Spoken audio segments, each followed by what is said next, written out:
चीनी भगवान की मूर्ति बनाता है तो गाल की हड्डी वैसी बनाता है जैसी चीनी की होती है, और नीग्रो भगवान की मूर्ति बनाता है तो लटके हुए मोटे ओंठ बनाता है, घुंघराले बाल बनाता है जैसा नीग्रो होता है। और हिंदू भगवान की मूर्ति बनाता है तो हिंदू की शक्ल। और दुनिया में जितनी शक्ल के लोग हैं अपनी अपनी शक्ल में भगवान को बनाते हैं। अगर घोड़े और गधे भगवान को बनाएं तो वो आदमी की शक्ल में नहीं बना सकेंगे, नहीं बना सकेंगे, वो घोड़ों की शक्ल में बनाएंगे। अगर बंदर बनाएं तो बंदर की शक्ल में बनाएंगे। जो भी भगवान को बनाएगा वो अपना इमेज अपनी शक्ल में बनाएगा। ये मनुष्य के अहंकार की पूजा हो रही है, ये कोई भगवान नहीं है। हम अपने अहंकार की पूजा कर रहे हैं, अपनी ही मूर्ति बना के खड़े हैं उसके सामने हाथ जोड़े हुए। ये सारी मूर्तियां मनुष्यों की अपनी मूर्तियां हैं, और इनकी पूजा को हम कहते हैं कि भगवान की पूजा। भगवान को हम जानते भी नहीं, पूजा क्या करेंगे, प्रेम क्या करेंगे? भगवान का हमें कोई पता भी नहीं। बस वही प्रचार है कि ये भगवान है, इनको भगवान मानो और पूजो, और हम पूज रहे हैं। और जो आदमी बिना सोचे और विचारे और बिना विवेक और जिज्ञासा किए और बिना संदेह किए इनको पूजे चला जाता है, वह आदमी गुलाम है, वह आदमी हद दर्जे की गुलामी में है। उस तरह का आदमी कभी भी उस स्थिति को नहीं पा सकता जहां कि धर्म के सत्य का उदय हो जाए और धर्म का सूर्य उसके जीवन को प्रकाशित कर दे। उसकी भूमिका भी नहीं है उस आदमी के पास। भूमिका के लिए इस तरह के बच्चों जैसे काम बंद करने पड़ेंगे। छोटे छोटे बच्चे गुड्डे गुड्डियां बना लेते हैं, उनका विवाह रचाते हैं, तो हम हंसते हैं, हम कहते हैं ये बच्चे हैं चाइल्डिश।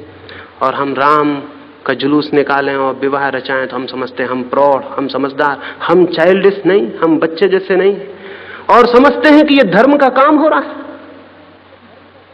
ये बच्चों जैसी बुद्धि धार्मिकता नहीं है। धार्मिकता बड़ी प्रौढ़ता की बात है, बड़ी प्रौढ़ता की बात है।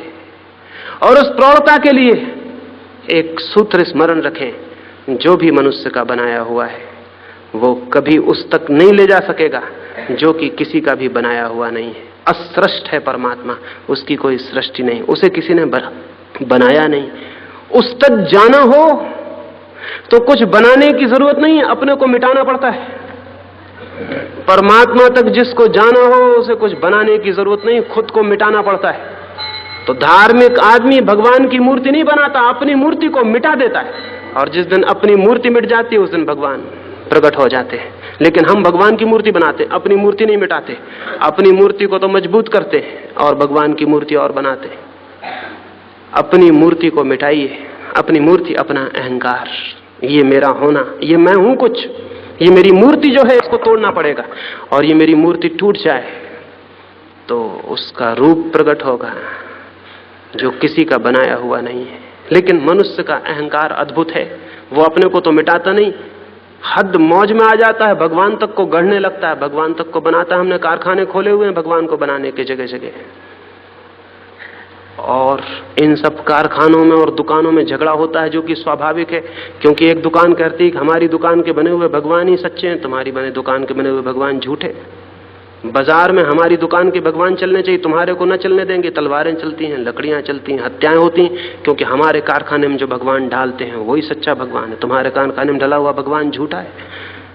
मनुष्य भगवान को डालता है, फिर बाजार में बेचता है, दुकानें खोली हुई हैं, और इन दुकानों का कुल परिणाम इतना हुआ है कि मनुष्य निर्मित भगवान के इर्द गिर्द मनुष्यता को हम घुमा रहे हैं, और परमात्मा से आदमी रोज रोज दूर होता चला गया है। ये इसको हम कहते हैं पूजा और प्रार्थना और मंदिर।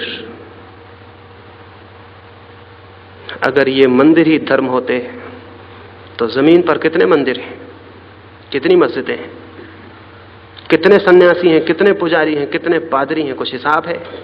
इन सब की निरंतर उपदेश चल रहे हैं, निरंतर पूजा हो रही, मंदिरों में घंटियां बज रही हैं, और जमीन रोज रोज अधार्मिक होती जा रही है। कुछ समझ में नहीं पड़ता ये क्या हो रहा है। इतने मंदिर और मस्जिद और जमीन नरक से बदतर। धर्म का कोई पता नहीं।